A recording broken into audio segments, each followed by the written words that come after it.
Jonathan sursauta, la tête lui faisant mal. Son mariage était en ruine, sa femme maintenant dans les bras d'un autre homme, une liaison d'1 an exposée. Il tituba jusqu'à la douche, laissant l'eau glacée le réveiller avant de se réchauffer. En se séchant, il fit face à son reflet. Elle n'avait pas tout à fait tort. Coupe de cheveux bon marché, calvitie naissante, tour de taille en expansion 42 pouces maintenant, contre 34 après l'obtention de son diplôme. Il avait l'air épuisé, comme ces hommes d'âge moyen qu'il se moquait autrefois. Mais ses bras étaient toujours forts grâce au travail physique. « Il faut que je fasse quelque chose pour ce ventre », marmonna-t-il. Apercevant ses anciennes tondeuses, Jonathan se rasa impulsivement la tête. Il lui fallut quelques essais, mais le résultat était meilleur. Il se coupa les sourcils et les poils de nez, évitant de penser à son mariage qui s'effondrait. Pourrait-il lui pardonner, vivre avec une femme qui avait si facilement jeté leurs vœux aux oubliettes? Sa liaison d'1 an, avouée sans remords, criait plus fort que les mots. Une erreur pourrait être pardonnable, mais cela, exiger qu'il l'accepte ou qu'il fasse face à la ruine, impossible. Lui non plus n'était pas parfait. Elle avait pris du poids, ses seins s'affaissaient, ses cheveux autrefois luxuriants étaient maintenant courts et ternes. Mais ses opinions ne lui importaient plus depuis des années. Jonathan décida de garder sa barbe. Il s'habilla avec ses vêtements les plus anciens, prêt pour un nouveau chapitre. En tant que mécanicien diesel, pas un avocat chic ou un PDG, il était un homme d'action. Première étape, la banque. Il retira leurs maigres économies, environ 7 000 $ de heures supplémentaires et de remboursement d'impôts. De l'autre côté de la rue, il ouvrit un nouveau compte avec 1 000 $, obtenant un grille-pain gratuit. Ensuite, la partie difficile. Chez le concessionnaire Caterpillar, Jonathan rédigea sa démission. Son patron essaya de le faire changer d'avis, mais Jonathan resta ferme, expliquant la trahison de sa femme. Il refusa de financer sa nouvelle vie avec un autre homme. Il fut congédié avec la promesse d'un emploi futur si les circonstances changeaient. À son départ, il reçut son dernier chèque de paye, y compris une compensation de congé. Il ajusta son assurance santé, retirant sa femme et annulant la couverture vie de l'entreprise. Il pouvait désormais souscrire une assurance indépendante pour ses enfants. Mais pour sa femme infidèle, rien. Après avoir abordé l'essentiel, il rentra chez lui et commença à passer des appels. Il annula leur unique carte de crédit, une tâche facile étant donné sa faible limite et leur habitude de la payer chaque mois. Ensuite, il retira sa femme de son plan cellulaire. Qu'elle paye sa propre facture de téléphone. Peut-être que son amant s'en chargerait. Se rendant compte qu'il avait manqué des repas, Jonathan ressentit la faim. La matinée avait été mouvementée. En regardant dans le réfrigérateur, il réfléchit que même si Suzanne avait critiqué son ventre à bière, elle n'avait pas exactement encouragé une alimentation saine. Le frigo était un paradis de la malbouffe, soda, snacks, viande transformée, plats surgelés, et bien sûr, de la bière. Pas étonnant qu'ils aient tous les deux pris du poids. Il prépara rapidement un sandwich aux œufs. Ce n'était pas le déjeuner le plus sain, mais c'était le mieux qu'il puisse faire à la maison. Avec les premières étapes terminées, il se sentit perdu. Jusqu'à présent, il avait agi par instinct, d'abord en noyant ses chagrins, puis en se protégeant financièrement. Maintenant quoi? La réalité de sa femme infidèle et de son mariage qui s'effondre l'accablait. Reconnaissant qu'il avait besoin de soutien, Jonathan décida de rendre visite à son grand-père Max. Il choisirait toujours le vieil homme plutôt que sa mère. Sa mère pourrait prendre le parti de sa femme pour les enfants, mais grand-père Max lui dirait franchement les choses. Le septuagénaire fut surpris de voir son petit-fils. « John, qu'est-ce que c'est que ce nouveau look ?» Seul grand-père Max l'appelait John. Jonathan se frotta maladroitement la tête fraîchement rasée. « Grand-père, j'ai besoin de conseils. » Max était d'une vieille école, fils d'immigrants allemands. Son père avait construit un ranch à partir de rien, que Max avait agrandi. Homme de peu de mots avec des amis loyaux partageant ses valeurs. Il était strict, exigeant le respect des règles avec des conséquences. Sa poignée de main était sa parole dans une ère de contrat complexe. Jonathan passa 30 minutes à raconter son histoire. Le vieil homme méprisait la malhonnêteté, surtout au sein de la famille. « Comment tu vas t'en débarrasser ?» fut sa seule question. « Ce n'est pas si simple. Nous avons 3 enfants. Elle est une traînée. Tu prends les enfants et tu la mets dehors. » Jonathan ne put s'empêcher de sourire. Si seulement c'était aussi simple. Ça ne fonctionne pas comme ça de nos jours, grand-père. Les mères obtiennent généralement la garde des enfants, surtout si elles sont les principaux soignants. Elle obtiendra la moitié de tout, probablement plus. Je devrais payer une pension alimentaire pour enfants et une pension alimentaire puisqu'elle ne peut pas travailler. Ne peut pas travailler, tu veux dire ne veut pas travailler, toi le paresseux tricheur. Jonathan fut surpris par le langage dur de son grand-père. Il entendait rarement le vieil homme jurer, encore moins de manière aussi crue. Clairement, grand-père Max le voyait maintenant comme un adulte à part entière. C'est la loi, grand-père. Je déteste l'admettre, mais elle a probablement raison sur la plupart des points, soupira Jonathan. Elle pense qu'elle peut me mettre dos au mur et me faire accepter ce désordre. Des balivernes, grogna grand-père Max, attrapant le vieux téléphone rotatif. Bill, c'est Max. Ramène-toi ici immédiatement. J'ai besoin de tes conseils. Après un bref échange, il raccrocha et se tourna vers Jonathan. Quel est ton plan, mon fils? Vendre la maison. Je ne peux plus la soutenir. Qu'elle se débrouille pour savoir où vivre avec son nouvel homme. Max hocha la tête. Pas de problème. Nous avons beaucoup d'espace ici, il est temps de se débarrasser de certaines de ces vieilleries. Ce sera bien d'avoir du sang neuf autour. Mais qui va s'occuper des enfants pendant que je travaille? Je ne travaille pas, déclara fermement Jonathan. Qu'elle gagne la pension alimentaire. Je verrai si l'oncle Len acceptera que je travaille au ranch sous le manteau. Les yeux de Max se rétrécirent. Non monsieur, tout homme sous mon toit gagne un salaire honnête. Nous trouverons un moyen de le cacher à elle, ne t'en fais pas. Le vrombissement d'un moteur diesel annonça l'arrivée de Bill. Le vieux juge à la barbe grisonnante entra sans frapper. Que diable se passe-t-il, Max? Après que Jonathan eut expliqué, Bill secoua la tête. Elle te tient par les couilles, mon garçon. Mais cet avocat amoureux d'elle a fait une grosse erreur. Il pourrait perdre sa licence à cause de ça. Je vais passer des coups de fil, voir ce que je peux dénicher. Et l'argent? Demanda Bill. Les comptes vidés. J'ai aussi démissionné de mon travail. Bill hocha la tête avec approbation. Beaucoup. Fais-la se battre pour chaque centime. Pourquoi as-tu démissionné cependant? Trop d'heures supplémentaires. Je ne veux pas d'une pension alimentaire basée sur des semaines de 60 heures. Une chance que ton patron te renvoie à la place? Les tribunaux sont plus indulgents dans ces cas-là.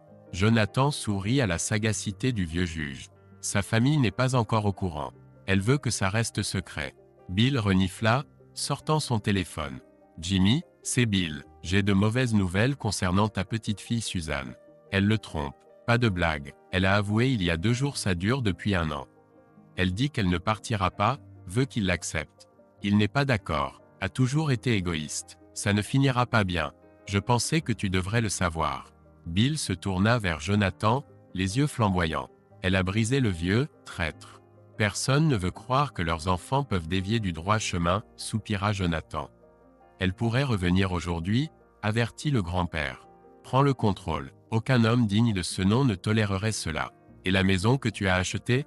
Demanda le juge. Je la laisserai. Je ne veux pas m'en occuper, répondit Jonathan. Reste en place, conseilla Bill. Contrôle tes finances. Cache de l'argent si tu le peux. Passe du temps en Oklahoma, perds de l'argent dans les casinos. Quand tout sera désespéré, alors parle de divorce. Le grand-père fixa Jonathan. Tu t'es laissé aller, mon garçon. Il est temps de te reprendre en main. Nous allons te remettre sur pied. Jonathan se raidit. Elle n'est pas parfaite non plus. Peu importe, rit le vieil homme. Toute femme prête trouve un homme. Tes enfants méritent mieux que ça. Je ne suis pas prêt à sortir avec quelqu'un, grand-père. Je suis toujours marié. Pas vraiment. Elle t'a quitté, souviens-toi? C'est fini. Rentre chez toi, nous parlerons demain. Jonathan se sentit légèrement mieux. Chez lui, il jeta la malbouffe et les menus à emporter. Quand Suzanne ne s'était pas montrée à 19 heures, il acheta des courses plus saines. En rentrant, il la trouva en attente, choqué par son apparence. Jonathan entra, portant les courses. « Suzanne, dit-il calmement. Elle le suivit jusqu'à la cuisine. Je voulais m'excuser pour hier soir. Ce n'est pas ce que je voulais. Je ne voulais pas te blesser. Il haussa les épaules. Peu importe comment tu l'as dit. Découvrir que tu as ruiné notre mariage pour un jeune étalon blesse de toute façon. Jonathan, s'il te plaît. Je n'aurais pas dû mentionner le sexe. Ce n'est pas à propos de ça. Il rit amèrement. Que veux-tu, Suzanne? Son ton l'effraya. Je veux que tu comprennes. Je ne voulais pas tomber amoureuse de lui. J'essayais juste d'aider. Cela ne devrait pas changer entre nous. Je t'aime et je ne te quitterai pas. D'accord, tu es amoureuse de lui. Quoi d'autre? Tu veux arracher mon cœur et danser dessus? Non, Jonathan, je ne veux pas te blesser. Tu es mon mari, mon âme sœur. Je t'aimerai toujours, j'ai juste besoin d'être près de lui. Ne peux-tu pas comprendre? Alors va vers lui. Je ne veux pas d'une femme qui me trompe sous mon toit. Pars, elle pleura. Tu ne le penses pas. Tu verras que c'est mieux pour nous tous, même pour les enfants. Et que leur dirai-je quand tu seras avec ton amant? Ne l'appelle pas comme ça. C'est une bonne personne, un si bon homme qu'il doit voler la femme d'un autre. Va vers lui avant que je ne sois malade. Elle se retourna pour partir. Je te laisse du temps. Je n'ai jamais voulu te blesser. Tu pourrais dire que c'est un mensonge, que ma femme n'est pas vraiment infidèle. Je ne suis pas volage. Ce n'est pas une aventure.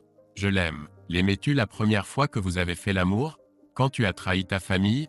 Elle resta figée, incapable de répondre à sa question cinglante. La culpabilité l'envahit cette première nuit, les larmes se mêlant à l'eau de la douche jusqu'à ce qu'elle devienne froide. Elle jura à Rich que cela ne se reproduirait pas. L'aimait-elle alors? Non, elle avait juste besoin de se sentir utile. Furieuse contre sa manipulation, elle s'éloigna. Le besoin de Rich la rongeait. Jonathan lutta contre l'appel en voûtant de la bouteille de whisky, avalant un repas frugal avant de se promener pour se changer les idées. Cela n'aida pas, mais au moins cela ne fit pas de mal. L'aube surprit Jonathan chez son grand-père, étonné de voir tout l'équipage réuni. Leur camaraderie était évidente, une photo fanée montrait 5 éclaireurs aigles, des amis de toujours. De tels liens durables semblaient rares de nos jours. La salle à manger débordait de cuisine campagnarde. La résolution alimentaire de Jonathan s'effondra à la vue de pancakes géants. Oncle Len empila haut son assiette. Tu auras besoin de carburant, cligna-t-il de l'œil. Les présentations révélèrent un mélange de fermiers à la retraite, d'hommes de carrière militaire et de propriétaires de petites entreprises locaux. Leurs épouses rôdaient à proximité, désireuses d'apporter une perspective féminine à la situation de Jonathan. Bill alla droit au but. Nous sommes derrière toi, mon garçon. As-tu déjà dit à ta mère? Jonathan secoua la tête, redoutant cette conversation. Fais-le aujourd'hui, conseilla Bill. Maintenant, à propos de ce riche. Les informations du groupe dressaient un portrait, un veuf devenu avocat, intelligent mais sans scrupules. Jonathan se prépara au combat qui l'attendait, reconnaissant pour ses nouveaux alliés. Jonathan observa les 4 femmes écoutant à proximité alors qu'ils mâchaient du bacon aux pommes épais. La vraie question est, pouvez-vous vous réconcilier? Elle est la mère de tes enfants, tous âgés de moins de 10 ans, n'est-ce pas? 5, 8 et 10, corrigea Jonathan. Grand-père intervint. La veux-tu de retour, Guy? Pourrais-tu pardonner un an d'infidélité? Maximiliane, la femme de Bill, intervint sèchement. Ne la traite pas de cette façon. Nous n'avons pas entendu son point de vue. Le juge se tourna vers sa femme. Judith, tu avais promis de ne pas interférer. Nous le savons, bafouilla Judith. C'est à lui de décider de réparer les choses pour la famille. Jonathan prit enfin la parole. Elle est venue hier, n'est pas restée, pas de véritable excuse. Elle ne met pas fin à tout ça. Elle menace de divorcer et de prendre les enfants. Je ne peux pas accepter cela. Le colonel Darrell demanda, et si elle arrêtait? Une chance de réconciliation? Jonathan marqua une pause. Peut-être, si elle était vraiment désolée et que je pouvais lui faire confiance. Mais les chances, presque nulles. Elle dit qu'elle l'aime, qu'il est un meilleur amant. Elle n'avait pas le droit de me dire ça. Elle veut tromper mais menace de divorcer si je le fais. Ce n'est pas juste. Je veux qu'elle parte. Diana intervint. Jonathan, elle fera toujours partie de ta vie. Elle est leur mère. Je n'abandonnerai jamais mes enfants, répliqua Jonathan. Mais ils sont aussi les siens, continua Diana. Un divorce avec colère aura des conséquences. Jonathan peinait à contenir sa rage. Comment pourrais-je oublier qu'elle a trompé pendant un an et menace de ruiner ma vie? Grand-père se leva. Mesdames, nous avons demandé votre avis, pas votre ingérence. Veuillez nous laisser pour le moment. Les femmes partirent en marmonnant. Que veux-tu, Jonathan? Simplement, demanda Bill. Je veux qu'elle parte. Je veux les enfants. Je ne veux pas la soutenir ni payer pour sa nouvelle vie. Je veux qu'ils souffrent tous les deux, dit Jonathan froidement. J'aimerais les déchirer, les faire se détester. Les hommes échangèrent des regards, des sourires lents se dessinant sur leurs visages. Le colonel hocha la tête. Excellent, nous sommes sur la même longueur d'onde. C'est la guerre, messieurs. Les lignes de bataille sont tracées. Maintenant, Nous élaborons une stratégie. Après des heures de débats animés, ils élaborèrent un plan. Les femmes se joignirent pour le déjeuner, à contre-cœur. Jonathan laissa un bref message vocal à la maison, « Ne rentrerai pas avant dimanche ». Laissant les aigles mettre les choses en mouvement, Jonathan se précipita chez sa mère. Il devait la rattraper avant le travail. Elle s'étonna de son nouveau look. « Jonathan, que se passe-t-il? Nous devons parler, maman. C'est important. » Quelques minutes plus tard, elle était en larmes. « Es-tu sûr de ne pas pouvoir lui pardonner? Elle est la mère de tes enfants. Elle le voit depuis 2 ans, maman. Il n'y a pas de retour en arrière. » Sa mère hocha la tête, le cœur brisé. « Comment puis-je t'aider? J'ai besoin de toi avec moi quand je parlerai à ses parents. » Ils ont facilité cela. Chez les Finnegan, Jonathan ne mâcha pas ses mots. « Je vous demande d'arrêter de couvrir Suzanne pendant qu'elle trompe. » Brenda recula. Terry rougit de colère. « Comment oses-tu? Elle l'a avoué elle-même, » dit Jonathan d'un ton plat. « Elle est avec lui depuis 1 an. Pendant que vous gardiez nos enfants. » Le visage de Brenda se décomposa d'incrédulité. La vérité s'enfonça comme une pierre. Elle aide dans un refuge pour femmes battues. À moins qu'il ne la frappe, notre mariage est la seule victime, répliqua Jonathan sèchement. Terry parut abattu. Te l'a-t-elle dit? Quelle est son aventure? Elle a une liaison, insista Jonathan. Elle ne le quittera pas. Elle dit l'aimer, mais veut que je la soutienne, elle et les enfants. Je ne financerai pas son infidélité.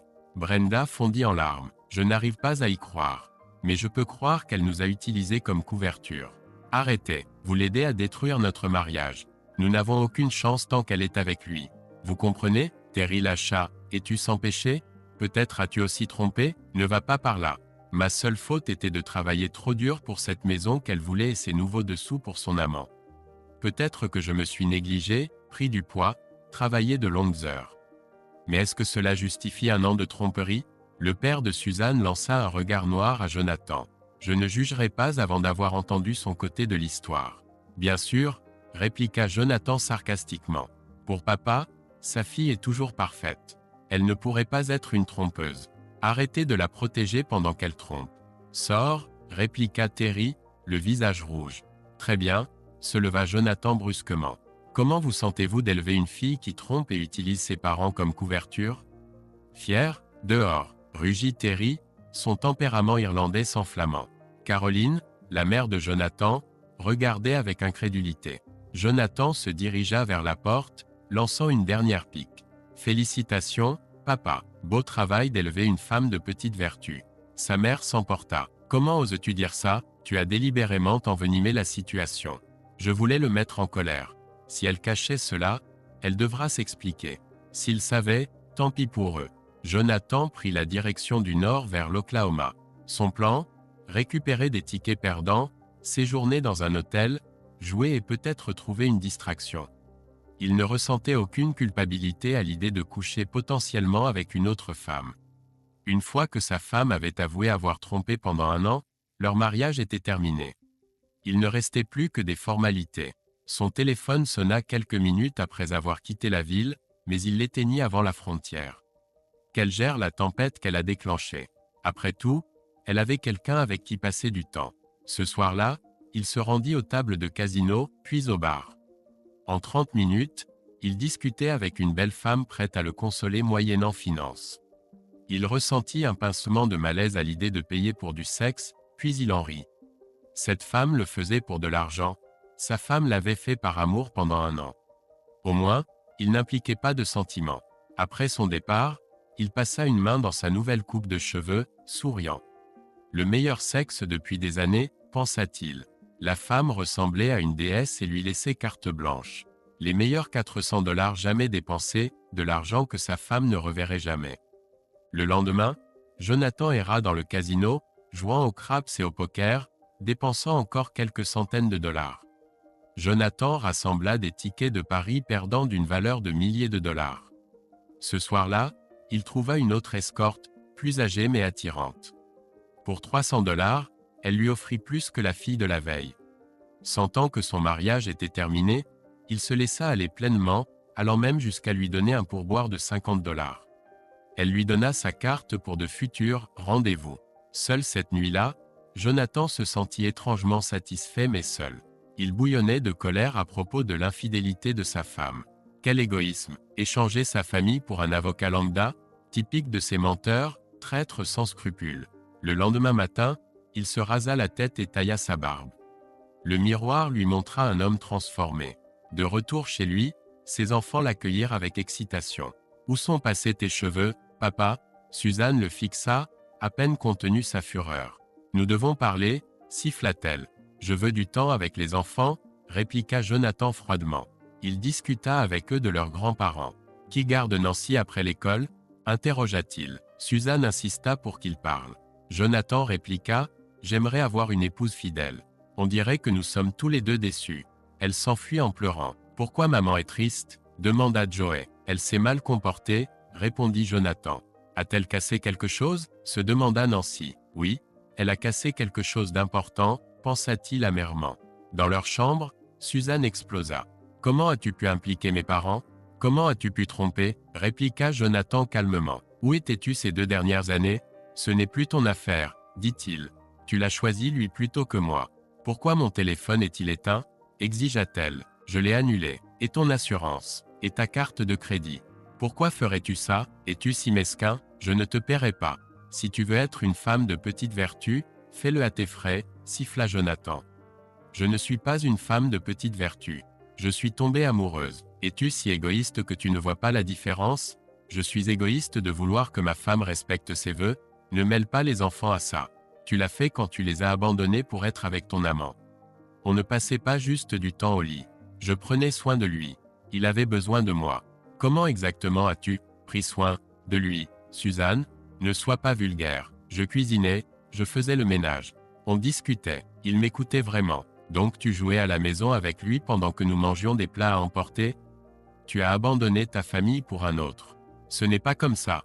Laisse ton nouveau mari payer pour ton téléphone, ton assurance, tes vêtements. N'est-ce pas échanger du sexe contre de l'argent ? Pourquoi fais-tu ça ? Nous étions heureux l'année dernière. Ne pouvons-nous pas revenir en arrière ? Je ne savais pas que tu étais un tricheur à ce moment-là. Maintenant je ne peux pas te regarder sans t'imaginer avec lui. Ce n'est pas une question de sexe, Jonathan. C'est une question d'amour et d'amitié. J'ai besoin de lui. D'accord. Regarde-le autant que tu veux. Mais je ne vais pas financer ça. Il a proposé. Il est riche, contrairement à toi, a travaillé dur juste pour nous offrir un toit, cracha Suzanne, regrettant instantanément ses paroles. Est-ce de l'amour ou un échange ? Je travaille 60 heures par semaine pour cette famille. Et toi, que fais-tu ? Je suis désolé, je ne voulais pas dire ça. Tu me mets tellement en colère. Pourquoi les choses ne peuvent-elles pas être comme avant ? Arrête de le voir. Sois une épouse et une mère fidèle. Ensuite, nous pourrons discuter. Je n'ai rien jeté, je ne le voyais que quand tu travaillais. Et ces 2 nuits chez lui, tu m'y as emmené. Tu m'as supplié d'y aller. Jonathan soupira. Ça ne mène à rien. Vas-tu arrêter de le voir ? Non. Alors tu es seul. Je continuerai à te nourrir et à laisser le paiement de la voiture pour les enfants. Ça va être difficile. J'ai démissionné de mon travail. Tu as démissionné sans en discuter ? Tu as couché avec un autre homme sans en discuter ? Se moqua Jonathan. C'est différent, insista-t-elle. Je sais, c'est pire. Je travaillerai pour l'oncle Len. Moins d'argent, mais nous nous en sortirons si nous sommes prudents. Plus de gaspillage. Je ne gaspille jamais, répliqua-t-elle.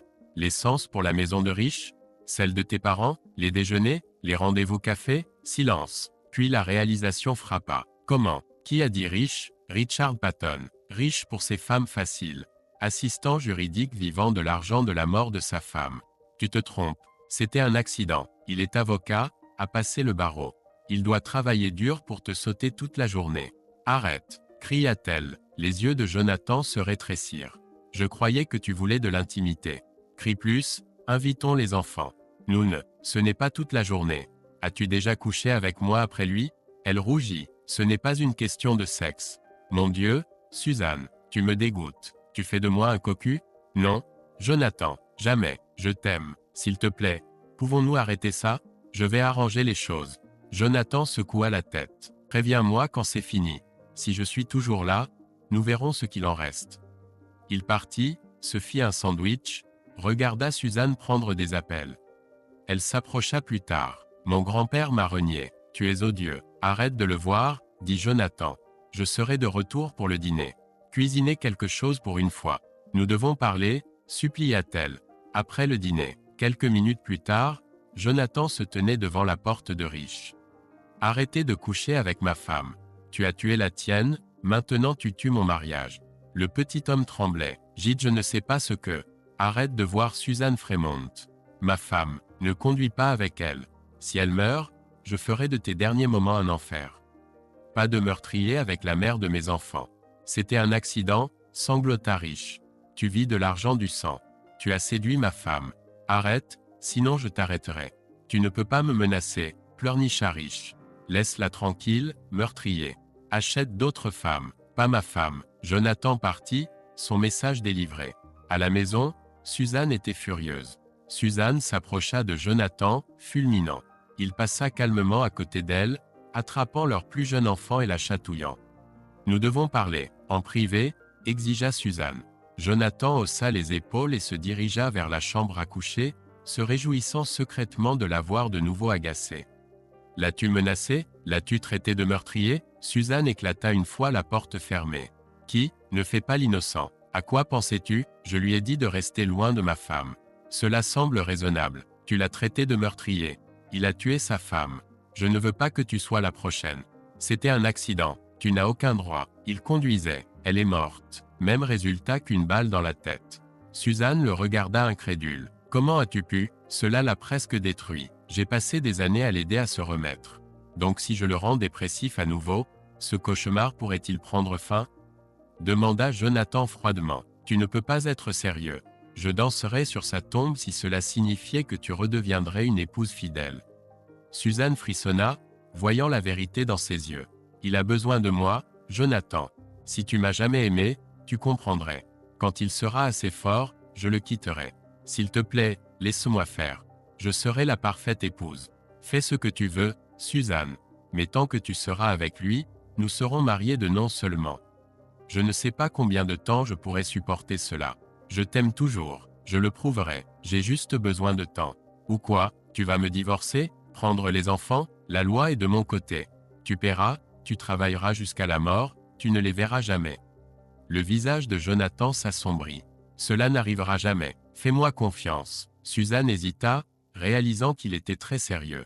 Elle s'enfuit dans la salle de bain en larmes. Jonathan mit les enfants au lit, acceptant de retarder l'heure du coucher de Cindy pour apaiser sa culpabilité.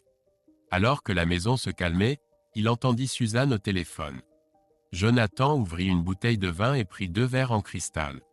Il frappa à la porte de la chambre, attendant que Suzanne termine son appel. Elle ouvrit, les yeux tristes. « Pas besoin de frapper, c'est aussi ta chambre, dit-elle doucement. Il posa le plateau. « Je ne voulais pas interrompre. Semaine difficile, hein ?» Suzanne hocha la tête. « Terrible, je n'ai jamais voulu ce chaos, Jonathan. Parlons, calmement, civilisé. Je t'aime toujours. » Il tapota le lit. Elle s'assit en tailleur, sa chemise de nuit remontant. « Qu'est-ce qui a mal tourné? Comment t'ai-je déçu? C'est difficile, chérie. Je t'aime, je n'ai jamais arrêté. Tu me crois? Bien sûr, mentit-il. Nous ne serions pas là sinon. » Suzanne expliqua, tout a commencé lors d'une fête. Il était triste, je l'ai consolé. C'était agréable de compter. Jonathan hocha la tête, se rappelant du conseil de la laisser parler. J'en ai marre d'être juste maman et femme au foyer. Les journées étaient ternes. Tu travaillais sans relâche, rentrais épuisé. Je me sentais délaissé, juste une nounou et une femme de ménage. Je suis désolé, j'aurais dû m'en rendre compte. Des journées de 10 heures, 6 jours par semaine. C'est dur. Mais ce n'est pas une excuse pour nous négliger. Elle secoua la tête, des larmes aux yeux. Ce n'est pas de ta faute. Tu semblais distant, toujours sur le canapé avec ta bière. J'ai fini par détester ce maudit canapé et la télé. La bière était un moyen de décompresser. Je ne voulais pas que tu ressentes ma pression. J'aurais dû parler au lieu de tout garder pour moi. Suzanne renifla en essuyant ses larmes. Je m'ennuyais, alors c'est devenu mon projet. Au début, c'était juste ça. Pendant 1 an, rien ne s'est passé. Je te jure que je ne le voyais pas de cette manière. L'aider à se remettre sur pied me donnait l'impression d'être utile, ce que je désirais. C'était notre problème. Ce n'était pas un manque d'amour ou d'intimité. Je ne t'ai jamais cessé d'aimer. J'ai fait ce qui me semblait bien, ce qui me rendait fier. Ma seule erreur a été de passer trop de temps avec un autre homme, mais ce n'était pas romantique. C'était comme un travail dans lequel j'excellais. Je comprends. Tout le monde a besoin de se sentir utile, dit Jonathan, luttant pour garder son calme. J'espérais que le fait d'être une super maman et une super épouse comblerait ce besoin. Rien n'allait pas. Pourquoi le cacher pendant 1 an alors? Il lui resservit un verre de vin. Elle prit une longue gorgée. Tout s'est passé si vite. D'abord des appels téléphoniques, des déjeuners, des cafés. On parlait comme toi et moi ne le faisons plus. C'était facile avec lui. Il a suggéré un dîner, mais je n'ai pas pu. Je suis marié. Le déjeuner et le dîner, ce n'est pas pareil. J'ai proposé de cuisiner chez lui à la place. C'était étrange au début, même excitant. Mais il n'était qu'un ami à ce moment-là. Jonathan se servit un verre, ne voulant pas entendre les détails. Il avait juste besoin de savoir ce qui n'allait pas dans leur mariage. Les hommes n'ont pas besoin d'amis femmes, pensa-t-il. Ce type avait prévu de la séduire dès le début. Il voulait la secouer, lui faire comprendre. À la place, il hocha la tête, feignant de comprendre. C'était plus facile chez lui. On avait de l'intimité pour parler ouvertement. Je ne voulais pas de rumeurs. Nous étions juste amis, dit-elle, espérant qu'il comprenne. Continue, encouragea Jonathan. Elle se sentit soulagée de se confier. Une fois qu'il comprendra, tout ira bien, pensa-t-elle. J'ai aidé chez lui. Il était perdu après l'accident de sa femme. On parlait de tout, désir, fantasme, rêve. Ce n'était pas une question de sexe, mais de communication et de compréhension. Il t'a séduite, lâcha Jonathan. Surprise, elle répondit, non, jamais. C'était un ami qui avait besoin de moi, et j'avais besoin de lui. Les bons amis discutent de ces choses. Jonathan se mordit la lèvre, attendant. Il lui versa le reste de vin. Ça s'est juste passé. On était dans la cuisine, puis soudain on s'embrassait. J'aurais dû arrêter, mais ça semblait amical. La prochaine chose que je savais, on était dans sa chambre. Sa main trembla en buvant. Les larmes montèrent. Je n'ai jamais voulu ça. Je me sentais horrible. Je me suis douché pendant des heures mais je ne pouvais pas me sentir propre. Je t'ai trompé. Pour la première fois de notre mariage. Je me détestais pour ça. Je savais que tu le verrais dans mes yeux, mais tu as juste pris la bière et t'es assis. Tu n'as pas demandé. Tu n'as pas vu la culpabilité. Puis j'ai pensé, et si tu t'en fichais? Elle a vidé la moitié du verre. J'ai essayé d'y mettre fin. Je lui ai dit d'arrêter. Éviter nos endroits habituels. J'ai juré de ne plus jamais le refaire. Mais ensuite, il a atterri à l'hôpital. Des somnifères. À cause de moi, je l'ai presque tué. On s'était promis que c'était fini. Je suis tellement désolé, Jonathan. J'ai essayé d'arrêter, je te le jure. Jonathan bouillonnait. Sa femme crédule. Ce salaud manipulateur. Quelques pilules et un séjour à l'hôpital l'ont ramené. Il prit son verre vide, la serra contre lui alors qu'elle sanglotait. Si seulement elle lui avait parlé à ce moment-là. Une erreur, il aurait pu pardonner. Une année de trahison, des menaces de divorce? Non, ils paieraient tous les deux. Il l'allongea. Chérie, s'il te plaît. Ça fait si longtemps, murmura-t-elle. Non, je ne peux pas être en deuxième place derrière lui. Tu n'as jamais été en deuxième place. Je t'aime, tu es mon mari. En premier, il est en second. Toutes les nuits sont à toi. Tu as passé 2 nuits dans son lit. Dès que je pars, tu cours vers lui. Je n'ai que quelques minutes, il a tout ton temps. Je ne peux pas supporter ça. Ça ne pose pas de problème depuis plus d'1 an. Tu n'as pas besoin de savoir. Quand je suis avec toi, je suis entièrement à toi. Il a essayé. Mon Dieu, il a essayé. Ces mots la blessaient profondément. Il se détourna. Maudit trompeur. Suzanne ne comprenait pas. Il avait été si gentil, si aimant. Maintenant, il s'éloignait. Pourquoi ne pouvait-il pas simplement l'aimer? Rien n'avait changé. Elle l'enlaça, se sentant petite, féminine. La culpabilité la poignardait. Et si elle s'était arrêtée dès le début? S'il te plaît, Jonathan, murmura-t-elle. Je sais que tu me veux. Je suis là pour toi. Toujours. Plus jamais. Pas tant que tu es avec lui, dit Jonathan froidement. Suzanne se détourna, blessée. Elle pleura jusqu'à s'endormir. Le matin arriva. Jonathan se réveilla tôt, plus déterminé. Il allait les confronter, mettre fin à tout ça. Nouveau travail, ranch familial. Son oncle Len lui fit visiter, bien que la plupart des gens le connaissaient déjà. Miguel, un vétéran de 20 ans, prit Jonathan sous son aile. Au déjeuner, l'oncle Len le rappela à la maison. Jonathan trouva son grand-père et des amis qui l'attendaient, résumant rapidement son week-end, en omettant certains détails. Le groupe se rallia autour de lui. Gray Briggs en a fait sa mission, expliqua grand-père. Tout le centre pour personnes âgées est impliqué. La fille de Madge Johnson travaille pour moi, ajouta Carl. Ils surveilleront tous les mouvements de ce salaud. Le juge intervint, ta belle famille doit être mortifiée. Pas étonnant que ta belle-sœur soit partie. Parle à la banque, John, conseilla grand-père. Fais tout passer par moi. Le juge donna des détails sur la défunte épouse de l'amant, y compris des photos et des informations sur l'enterrement. Nous prenons soin des nôtres, assura-t-il. Les ordres de Jonathan étaient clairs, rester distant avec sa femme, cibler son amant et protéger les actifs. Ce soir-là, Rich Patton reçut un appel glaçant. C'est en feu, Richie, chuchota une voix féminine douloureuse. Comment as-tu pu me laisser brûler? Il laissa tomber le téléphone, revivant son traumatisme. Pendant ce temps, Suzanne supplia sa mère de garder les enfants. Brenda refusa, emmène-les avec toi. Où est-ce que tu cours vers ce salaud? Il n'est pas, commença Suzanne. Il est une ordure en train de coucher avec une femme mariée, siffla Brenda. Tu nous as tellement déçus. Maman, comment peux-tu? Laisse-le, implore le pardon de ton mari. Fais ce qu'il veut pendant 1 an. Je n'ai rien fait de mal, protesta Suzanne. C'est à lui de s'excuser auprès de moi, ajouta-t-elle, accueillie seulement par une tonalité de ligne. Au centre pour personnes âgées, Max Ritter s'adressa au groupe. Ils avaient réparti les tâches, prêts à agir. La salle bourdonnait de détermination.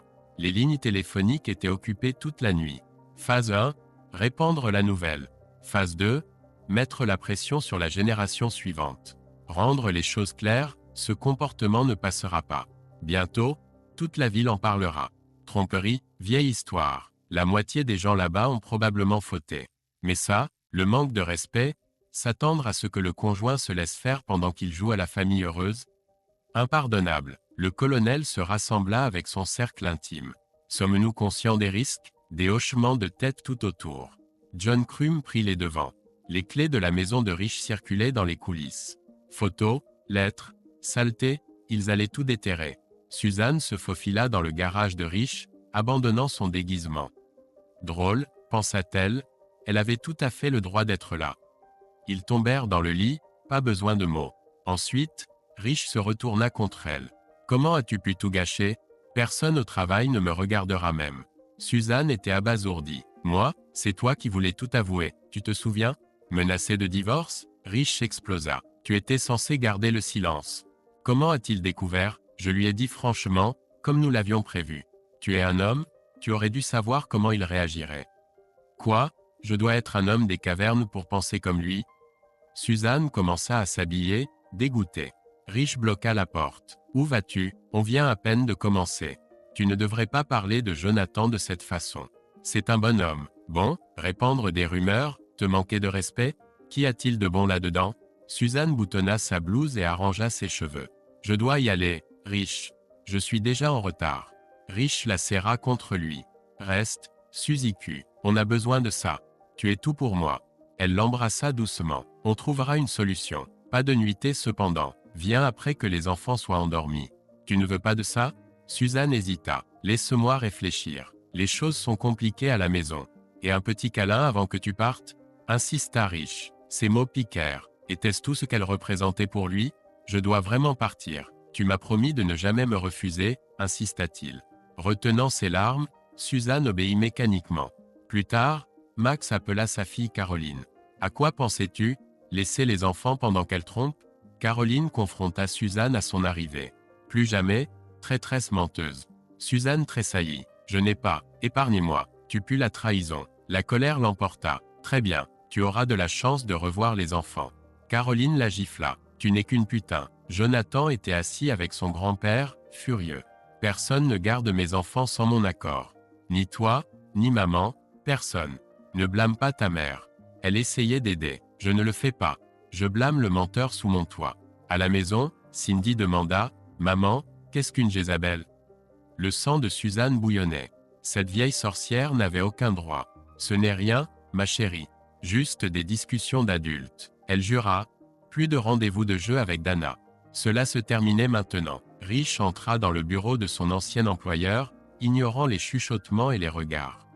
Ces dîners mensuels étaient un moyen de maintenir des liens. Après 20 minutes dans le hall, il sentit que quelque chose n'allait pas. Les gens sortant de l'ascenseur évitaient le contact visuel. Il appela Jean, qui déclina maladroitement le déjeuner. Perplexe, Rich appela Eric, qui révéla avec colère la vérité sur la petite amie de Rich, mariée avec 3 enfants. Des chuchotements suivirent Rich alors qu'il fuyait le bâtiment. De retour à la ferme, Jonathan embrassa le travail épuisant. De l'aube au crépuscule, il réparait les clôtures, gérait l'irrigation et déplaçait les troupeaux. Oncle Len restait fidèle aux vieilles méthodes, utilisant des chevaux plutôt que des camions pour économiser de l'essence. Les compétences mécaniques de Jonathan lui valaient du respect, malgré sa maladresse avec les animaux. Chaque jour le laissait épuisé mais satisfait, jusqu'à son retour à la maison pour affronter le jugement de sa femme. Le monde de Rich s'effondra lorsqu'une photo de sa défunte femme, Heather Patton, fut glissée sous sa porte. Submergé par la culpabilité et le chagrin, il pleura jusqu'à ce que le sommeil l'emporte. Pendant ce temps, Suzanne se débattait avec les courses après un voyage imprévu et long, ses enfants l'aidant à porter les sacs à l'intérieur. La marche était pénible, les regards accusateurs et les jugements la suivaient partout, accompagnés de chuchotements. Suzanne peinait à contenir sa frustration. Sa voisine curieuse, Margie, faillit la renverser. « Et, Suzanne, il est comment, ce jeune amant à toi ?» Le visage de Suzanne rougit. « Je ne sais pas de quoi tu parles. Allez, Suzy, tout le monde sait, toi et cet avocat qui a tué sa femme. N'est-ce pas excitant ? C'était un accident, répliqua Suzanne. Bien sûr, un accident lucratif. Alors, comment est-il au lit ? Suzanne claqua la portière de sa voiture et entra chez elle sans dire un mot. Jonathan la prit dans ses bras alors qu'elle pleurait. Que s'est-il passé, ma chérie ? Ils sont horribles, ils pensent que je suis. Facile, tu es facile, chuchota-t-il. Mais ça ira, nous t'aimons toujours. M'aimes-tu, Jonathan ? Je t'ai toujours aimé. Aime-moi, s'il te plaît, supplia-t-elle. Mon Dieu, j'aimerais pouvoir. Je te désire tellement, mentit-il. Mais j'ai peur, je ne sais pas s'il t'a infecté avec quelque chose. Elle se crispa. Comment peux-tu penser ça ? Tu ne te protèges pas, n'est-ce pas ? Je ne veux pas en parler. Je ne peux pas être avec toi tant que je ne sais pas que tu es saine. Il couche avec d'autres femmes. Il ne ferait pas ça. Il m'aime. Tu m'aimais, et tu l'as fait, lui rappela Jonathan. Des magazines adressés à Heather Patton ont commencé à apparaître. Une peinture sur la porte d'entrée disait « Épouse aimante » avec « tué » et remplacée par une salope infidèle, griffonnée en dessous. Suzanne passait des heures à nettoyer la pierre tombale. La police l'interrogea, la menaçant de poursuites pour vandalisme. Elle s'effondra, criant et pleurant. Quelques jours plus tard, elle nettoyait à nouveau la pierre tombale. Pendant ce temps, Max Ritter souriait en raccrochant le téléphone. Tout se déroulait comme prévu. Il remit une photo au garçon. Cela devrait aider. Cela ne prouvait rien, mais cela sèmerait des graines de discorde. Max parcourut les papiers sur la table de la cuisine. Observations, commentaires, antécédents. Des informations provenant de la maison de l'ordure. Une mine d'or. Enfin, un objectif. Corriger une erreur. Punir les coupables. Ces deux-là étaient coupables comme le péché. Le ranch fourmillait de vie le week-end. Jonathan travaillait, sa famille à ses côtés. Il hissa son aîné sur un vieux quartet horse. En sécurité, s'inquiéta Suzanne. 4 générations de cela. Buttercup est douce. Elle veillera sur notre fille. Cindy rayonnait, caressant la crinière. Jonathan la guida, lui enseignant la bonne posture. Les filles et les chevaux, une association naturelle. Après quelques tours, il lui confia les rênes. Le sourire de Cindy fit fondre son cœur. Elle était naturelle, se mouvant avec le cheval. « À ton tour ?» demanda-t-il à Suzanne. « Moi ? Tu es fou. Allez, détends-toi. » Avec un peu d'encouragement, Suzanne monta. Nerveuse au début, elle se détendit en discutant avec Cindy à ses côtés. Jonathan sauta sur son gris, rejoignant ses filles. « Pas si mal, non ? Tu fais ça tous les jours ?» demanda Suzanne. « Parfois, chaque jour est différent. Tu aimes ça ?» Jonathan observa Cindy, voyant son désir de galoper. Il se reprocha d'avoir attendu si longtemps. L'agriculture était dans leur sang. Rich se redressa brusquement en entendant des sanglots. Il enfouit sa tête sous l'oreiller. « Je suis désolé » gémit-il. Dehors, John sirota son café froid. Il restait 1 heure. Il lança l'enregistrement du feu. C'était un accident, pleura Rich. Jonathan, il serra sa femme dans ses bras. Oui, j'ai besoin d'argent pour l'essence. Jonathan se retira. Demande à ton amant. S'il te plaît, j'ai un entretien. Tu cherches du travail? Je m'inquiète pour l'argent. Nancy commence bientôt l'école. Tu ne le verras pas? Non, je te le promets. On a besoin de ça. Il lui tendit 40 $. Ne me rends pas ridicule. Je t'aime. Tu as déjà fait ça? Dit-il froidement. Elle baissa la tête. Pourquoi Rich ne répond-il pas à ses appels? Voit-il vraiment quelqu'un d'autre? Cette photo de l'escorte de son ancien bureau quittant sa place. La façon dont il l'a serrée dans ses bras. A-t-il tourné la page si vite? Ils n'ont pas parlé depuis plus d'une semaine. Je suis désolé. Jonathan jeta un coup d'œil à son chèque de paye. La moitié qu'il recevait directement représentait à peine un tiers du salaire de son ancien emploi. Même cela n'aurait pas été possible si l'oncle Len n'avait pas augmenté son salaire lorsqu'il a pris en charge tout l'entretien des équipements agricoles. En tenant compte de l'argent que son grand-père recevait en douce, ce n'était pas beaucoup moins qu'avant, moins les heures supplémentaires. L'oncle Len avait mentionné que Jonathan pourrait obtenir une part des bénéfices s'il restait. Juste 1% par an pour les 5 premières années, mais cela pourrait s'accumuler joliment. Il serait associé, de petite envergure, mais cela lui procurait une certaine satisfaction. Il ne serait jamais propriétaire majoritaire, cela reviendrait au fils aîné de Len, bien que Will n'ait pas encore montré d'intérêt pour l'entreprise familiale. C'est ainsi qu'il l'avait organisé. Mais sa mère recevait 10% des bénéfices, et s'il restait, cela pourrait lui revenir un jour. Il remonta son Jean, se disant qu'il aurait bientôt besoin d'un nouveau.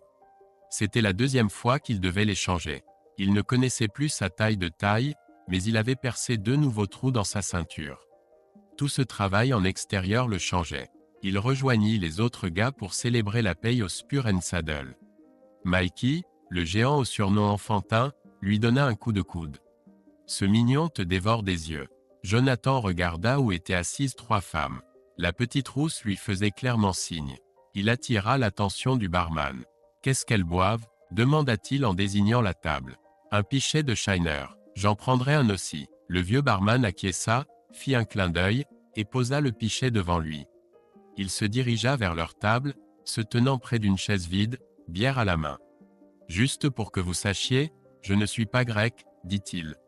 Les filles semblaient perplexes jusqu'à ce que la rousse sourit. « As-tu apporté des cadeaux ?» demanda-t-elle. Il fit un clin d'œil, posa le pichet, remplit leur verre, puis retourna au bar.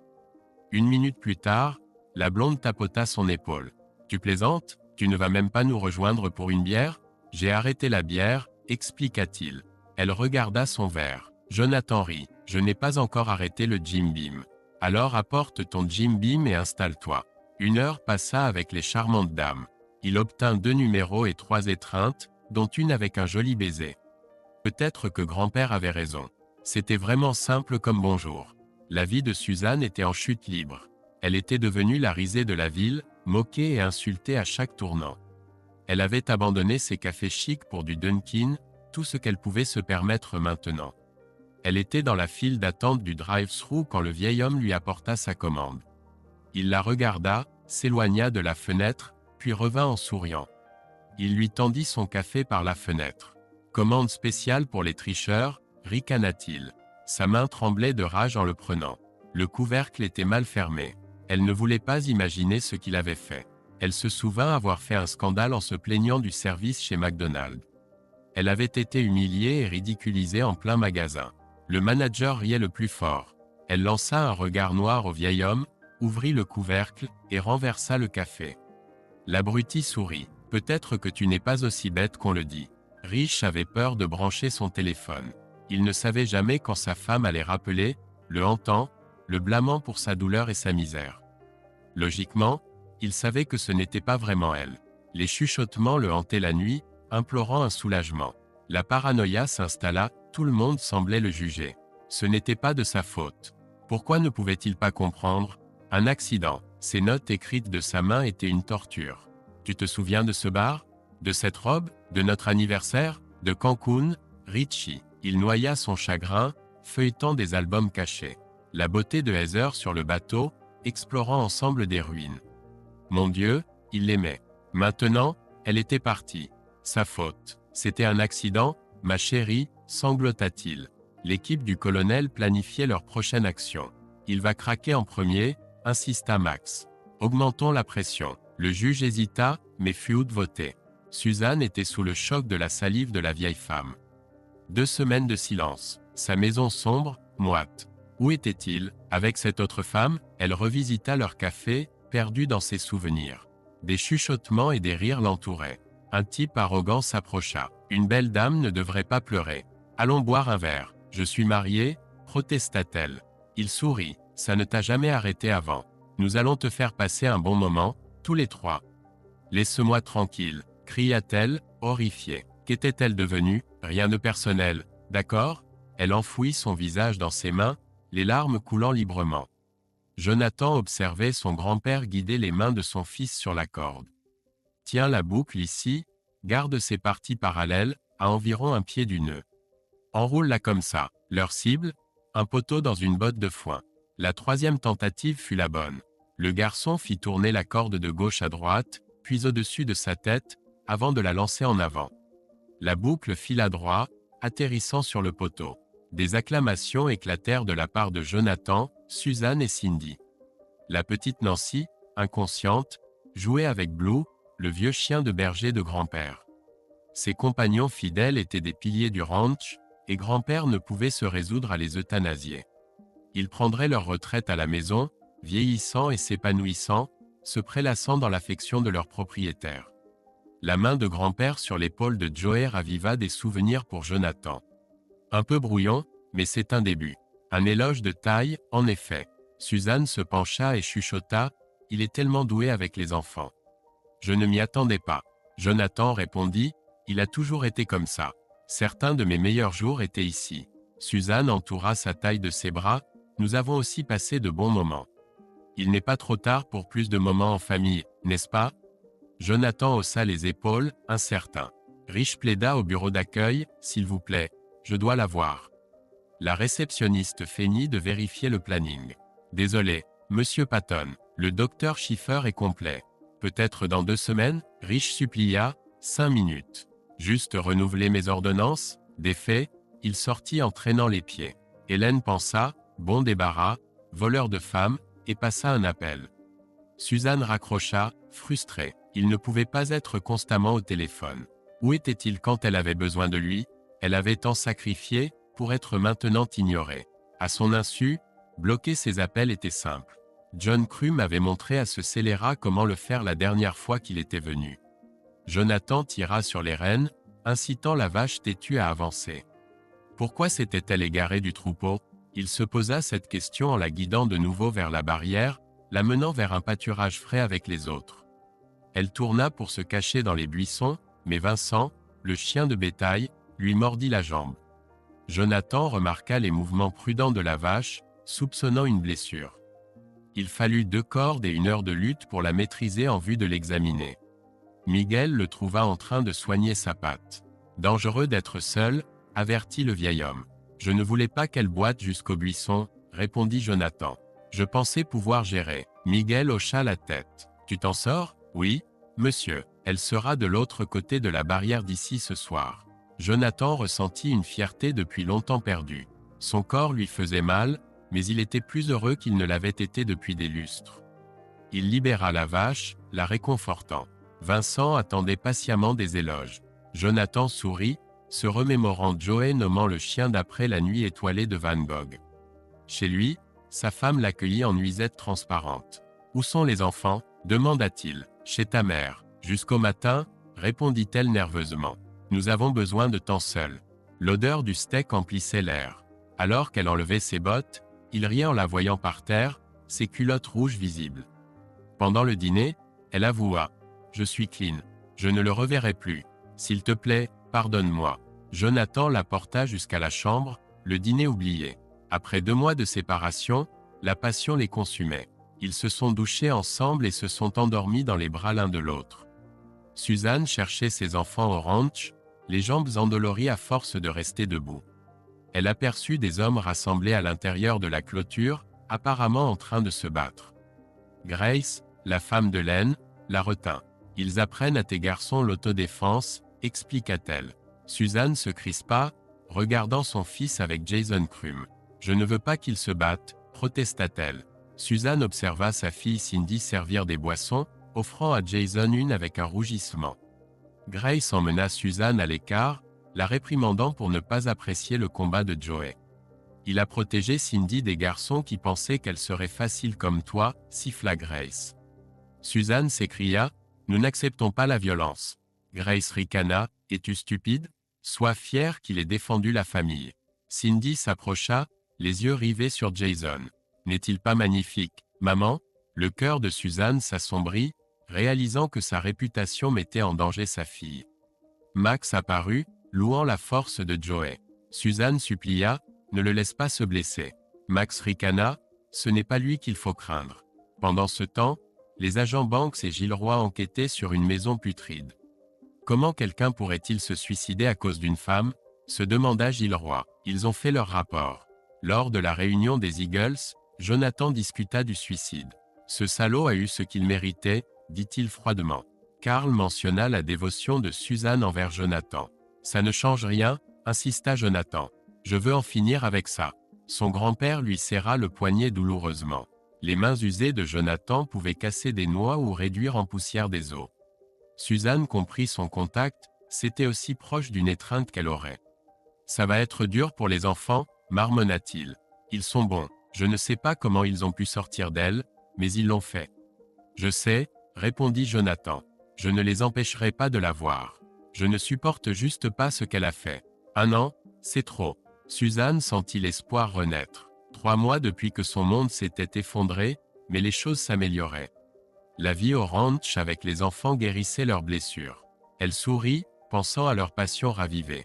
Jonathan rentra chez lui épuisé, mais rarement trop fatigué pour un amour tardif. Sa nouvelle énergie était un cadeau, et elle savait que son ouverture aux nouvelles expériences portait ses fruits. Il le méritait tout, il l'aimait, il lui pardonnait. Ces mots étaient un murmure à son oreille. Je t'aime, Suzanne, je t'ai toujours aimée, je t'aimerai toujours. Je te pardonne, pour tout. Les larmes coulaient alors qu'elle s'accrochait à lui, ses bras forts son ancre. Ils firent l'amour à nouveau, et Suzanne osa espérer un avenir plus radieux. Jonathan rentra tôt, grâce à l'oncle Len. Un panneau, à vendre, attira son regard, la banque possédait désormais la maison. Ils avaient 1 mois pour déménager. Les affaires des enfants étaient déjà en train de migrer chez grand-père sous le prétexte de « chambre pour le week-end ». Ça aurait dû être plus facile, mais 11 ans, 3 enfants et des mois de repentir avaient émoussé la douleur. Ce n'était pas suffisant. Il prit une douche, enfila sa meilleure chemise et son gant, puis contempla son reflet. Un homme nouveau le fixait, meilleur à certains égards, plus triste à d'autres. Ce n'était pas la vie qu'il avait prévue. Dans le salon, il remplit 2 verres du vin préféré de Suzanne, les plaçant à côté des papiers de divorce. Il luttait contre le doute, se remémorant sa confession, son amant, la menace. Elle l'avait laissé dans l'agonie pour un autre homme. Quel genre de femme fait cela? Les pensées le rongeaient, consumant son incertitude. La porte s'ouvrit. Jonathan, pourquoi y a-t-il une pancarte à vendre? On déménage? La voix de Suzanne tremblait. Il prit sa main, la guidant jusqu'au canapé. Chérie, commença-t-il, sa voix le trahissant. Nous devons parler. Ses yeux se posèrent sur le vin, puis sur les papiers. La reconnaissance se fit. Des papiers de divorce? Elle scruta son visage, n'y trouvant que du vide. Pourquoi? Tu m'as trompé pendant 1 an, Suzanne. Tu voulais que j'accepte. Je ne peux pas vivre comme ça. Je suis désolé. Ses paroles calmes tombèrent comme des coups de marteau. Elle tremblait, se débattant pour respirer. Mais, tu m'as dit que tu m'aimais, que tu me pardonnais. Je t'aime, je t'aimerai toujours. Tu as été mon premier amour, la meilleure épouse que l'on puisse avoir. 9 merveilleuses années, mère de mes beaux enfants. Et oui, je te pardonne, pour tout. La voix de Jonathan était calme, mais glaciale. Le cœur de Suzanne battait la chamade. S'il te plaît, ne fais pas ça. Tu ne veux pas divorcer. Ça va être moche. Je me battrai pour nous jusqu'au bout. C'est fait. Papier déposé. L'huissier arrive avec la convocation. On a 30 jours pour déménager. J'emmène les enfants au ranch de grand-père. Garde partagée, tu pourras les voir quand tu veux. Non, tu ne peux pas prendre mes enfants. J'ai des droits. La voix de Suzanne tremblait. Où vas-tu vivre? Comment vas-tu subvenir à nos besoins? Ce n'est plus notre maison. C'est celle de la banque. Hypothèque impayée depuis des mois.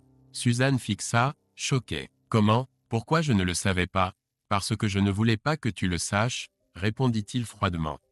Comment as-tu pu mentir pendant des mois? comme tu as menti pendant 2 ans, en couchant avec un autre homme. Je suis leur mère, le tribunal me les rendra. Je vais te pourrir la vie, Jonathan. Où vas-tu aller? Comment vas-tu t'en sortir? Je vais aller chez Rich. Il m'aime, mentit-elle désespérément. Le visage de Jonathan s'adoucit. Rich est mort. Il a fait une overdose de somnifères. Le monde de Suzanne s'effondra. C'était de sa faute. Elle avait essayé de le joindre, mais il l'avait coupé. Était-il déjà mort à ce moment-là? Il est vraiment parti, n'est-ce pas? Chuchota-t-elle. Il y a 5 jours. Je pensais que tu étais au courant. Je suis désolée. Que dois-je faire maintenant? Demanda-t-elle, perdue. Tes parents pourraient t'accueillir. Tu as un travail. Tu es toujours belle, Suzanne. Tu trouveras quelqu'un qui acceptera ce que je n'ai pas pu. Tu pourras voir les enfants quand tu veux. Je veux qu'ils soient avec moi, sanglota-t-elle. Je comprends, mais tes parents n'ont pas la place. Comment pourrais-tu te permettre un endroit assez grand? Tu ne veux pas qu'ils partagent, n'est-ce pas? Elle secoua la tête. Grand-père a de la place. La nièce de Miguel aidera quand je ne serai pas là. Il t'en veut, mais tu pourras venir librement.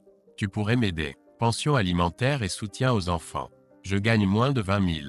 Peut-être 500 par mois. Pas assez. Ils auront de l'espace, 10 000 acres. Tout ce dont ils ont besoin. Grand-père est riche et les adore. Que peux-tu offrir? Ce sont mes enfants, murmura-t-elle, les larmes coulant. Ils le seront toujours. Pourquoi ne pouvons-nous pas revenir en arrière, Jonathan? Nous nous aimons. C'est moi et t'es bon. J'ai fait une erreur. Ne me punis pas pour toujours. Je ne voulais pas ça, plaida-t-elle. Désolé. Je ne peux plus te faire confiance. Je me demanderai toujours quand tu vas dévier. Je ne peux pas vivre comme ça. Je passe à autre chose. Tu devrais en faire autant. Je ne peux pas. Je mourrai sans ma famille. Aucune raison de vivre, pleura-t-elle. J'espère que non. Dur pour les enfants. Tu t'en soucies, n'est-ce pas? Bien sûr. Pas assez. Ta trahison était trop grande. Tu m'as détruit. Elle frissonna à ces paroles. Maintenant, tu me détruis. Oui, elle ne pouvait pas lutter. Elle était brisée. Ses parents étaient de son côté, furieux contre Jonathan. Lors d'un douloureux dîner, il leur fit comprendre qu'ils pouvaient voir les enfants à tout moment. Suzanne avait un accès illimité. Si elle reprenait ses esprits, ils partageraient la garde. Chez son grand-père, les enfants s'épanouissaient. Nouveau chiot, équitation et vie à la ferme les occupaient. Nancy avait son arrière-grand-père dans sa poche. Ils étaient chez eux, heureux. Elle ne pouvait pas leur enlever cela. Elle signa les papiers, continuant sa vie misérable. Pas de pension alimentaire, salaire égal sur papier. Il proposa une garde partagée, avec elle comme principale responsable. Ils partagèrent leurs maigres économies. Suzanne perdit son emploi une semaine après le divorce. Elle était allongée dans son lit d'enfant, réalisant qu'elle n'avait plus rien. Jonathan admirait les cheveux roux d'Edine. Pas aussi talentueuse que Jean, mais enthousiaste. Mon Dieu, Jonathan, comment a-t-elle pu abandonner tout ça? Demanda la beauté. Il chassa cette pensée. Pendant 6 mois, cela l'avait anéanti.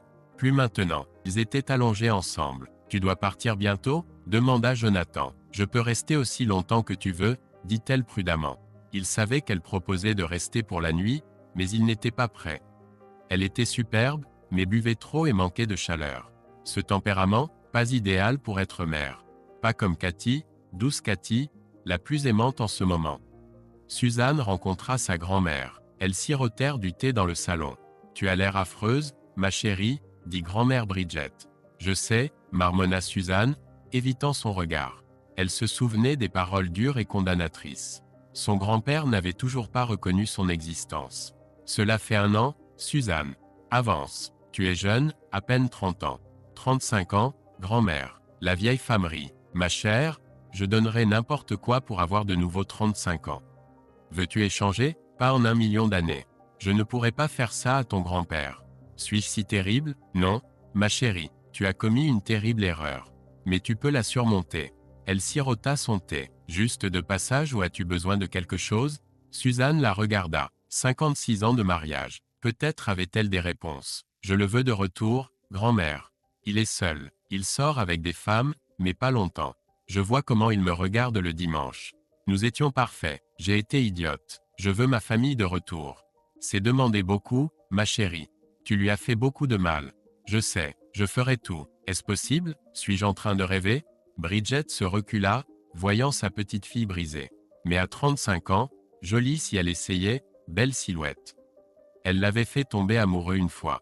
Ce sera difficile. Fais-lui retrouver ses sentiments pour toi. Suzanne se redressa. Difficile, mais pas impossible. Peu importe ce qu'il faut. Je ne ferai rien de mal. Dis-moi juste quoi faire. Bridget jeta un coup d'œil à une photo d'elle et de ses 4 meilleures amies. Pom-Pom Girls, il y a des années.